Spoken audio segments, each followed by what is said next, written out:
Slowly but surely, inflation in the U.S. is getting closer to a level economists consider normal. The yearly rate of consumer inflation fell to 3.1% in November, according to the Labor Department. Core consumer inflation, which excludes volatile food and energy prices, was unchanged at 4%. We've seen easing inflation while the job market has stayed tight. What does that mean? It means wage growth is beating price growth.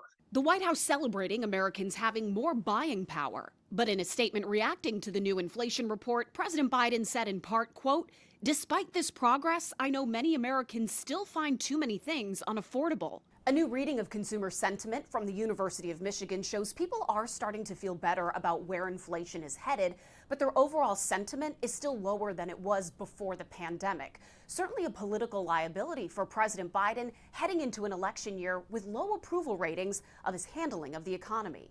A recent CBS poll asked adults about their standard of living compared to what their parents' was at their age. 46% said worse. Only a third said better. The fact that the cost of living continues to go up year after year, even though inflation is cooling a little bit, just means it's going to take more money to have those basic requirements in your life. According to an Investopedia analysis, the American dream, aspirational events like throwing a wedding, buying a home, having kids, retiring, costs an estimated $3.4 million over a lifetime. Compare that to Americans' average lifetime earnings of $2.3 million.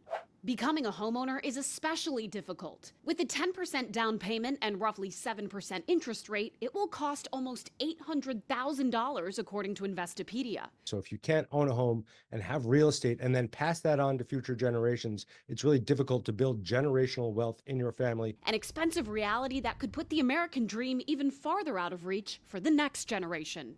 In Washington, I'm Atra El-Nashar reporting.